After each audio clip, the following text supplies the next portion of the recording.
ગાંધીનગરમાં 21 વર્ષ જૂના એક ચોંકાવનારા કૌભાંડનો મુખ્ય સૂત્રધાર આખરે પોલીસના હાથે ઝડપાયો છે।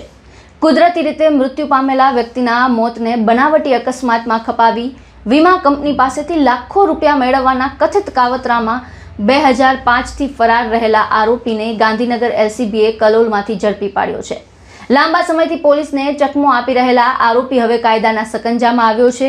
પોલીસના જણાવ્યા મુજબ વર્ષ 2005માં એક વ્યક્તિનું કુદરતી રીતે મૃત્યુ થયું હતું, પણ તેના મૃત્યુને અકસ્માતમાં થયેલું મૃત્યુ હોવાનું દર્શાવી સમગ્ર ઘટનાને અલગ જ સ્વરૂપ આપવાનો પ્રયાસ કરવામાં આવ્યો હતો।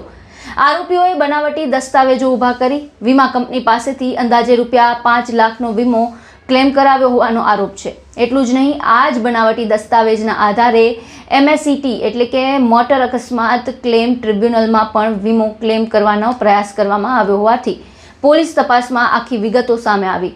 આ સમગ્ર કાવતરામાં મૃતકના પત્ની સહિત અન્ય આરોપીઓની અગાઉ ધરપકડ થઈ ચૂકી હતી। જોકે કેસનો મુખ્ય સૂત્રધાર મુકેશભાઈ વિઠ્ઠલદાસ પટેલ છેલ્લા 21 વર્ષથી પોલીસની પકડથી દૂર હતો। પોલીસે આ ફરાર આરોપીને ઝડપી પાડવા માટે સતત તપાસ ચાલુ રાખી હતી અને આખરે ગાંધીનગર એલસીબી પીઆઈ ડીબી વાળા અને તેમની ટીમને સફળતા મળી અને મુકેશભાઈ વિઠ્ઠલદાસ પટેલને કલોલમાંથી ઝડપી પાડવામાં આવ્યો। આરોપી સામે આઈપીસીની કલમ 120B, 420, 465, 467, 468 અને 471 હેઠળ ગુનો નોંધવામાં આવ્યો હતો। એટલે કે ગુનાહિત કાવતરું, છેતરપિંડી, બનાવટી દસ્તાવેજ તૈયાર કરવા અને તેનો ઉપયોગ કરવા જેવી ગંભીર કલમ તેના હેઠળ કાર્યવાહી કરવામાં આવી છે।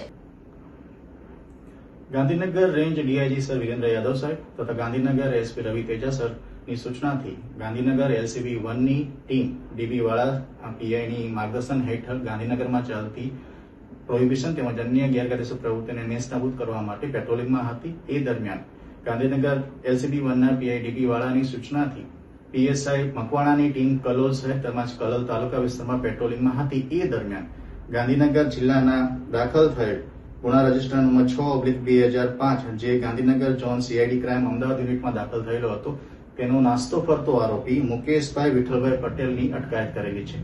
આ મુકેશભાઈ વિઠ્ઠલભાઈ પટેલ છેલ્લા 21 વર્ષથી નાસ્તો ફરતો હતો। આ 21 વર્ષથી નાસ્તા ફરતા ગુનાના આરોપીને ગાંધીનગર એલસીબી 1ની ટીમે અટકાયત કરીને પ્રશંસનીય કામગીરી કરેલી છે। આ મુકેશભાઈ વિઠ્ઠલભાઈ પટેલની મોડસ ઓપરેન્ડી એવી હતી કે 1999ની સાલમાં મુકેશભાઈ વિઠ્ઠલભાઈ પટેલના મોટા બાપાના દીકરા રામાભાઈનું કુદરતી મૃત્યુ થયેલું હતું। રામાભાઈ અંબાલાલ પટેલને બ્લડ કેન્સર હોવાથી કુદરતી મૃત્યુ પામ્યા હતા।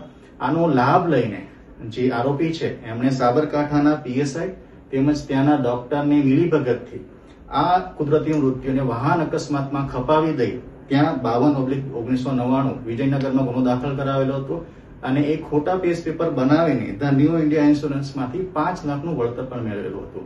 આ પ્રકારે ગુનાહિત ષડયંત્ર રચી ખોટા ડોક્યુમેન્ટ ઉભા કરીને ગુનો દાખલ થયેલો હોય સીઆઈડી ક્રાઇમના અમદાવાદ યુનિટે 6/2005માં ગુનો રજીસ્ટર કરેલો હતો અને ત્યારથી આ ગુનાનો મુખ્ય સૂત્રધાર મુકેશભાઈ વિઠ્ઠલભાઈ પટેલ ફરાર હતા અને છેલ્લા 21 વર્ષથી ફરાર હોય ગાંધીનગર એલસીબી ટીમે આ આરોપીને ધરપકડ કરીને પ્રશંસનીય કામગીરી કરેલી છે। એક તરફ કુદરતી મૃત્યુને અકસ્માતનું સ્વરૂપ આપીને વીમાની રકમ મેળવવાનો કથિત ખેલ, તો બીજી તરફ બનાવટી દસ્તાવેજના આધારે કાયદાકીય ક્લેમ કરવાનો પ્રયાસ। આ સમગ્ર મામલામાં 21 વર્ષથી ફરાર મુખ્ય આરોપી હવે પોલીસના હાથે ઝડપાયો છે। ગાંધીનગર એલસીબીની આ કાર્યવાહીથી વર્ષો જૂનો કેસ ફરી જીવંત થયો છે અને હવે તપાસમાં વધુ કડીઓ સામે આવે તેવી શક્યતા છે।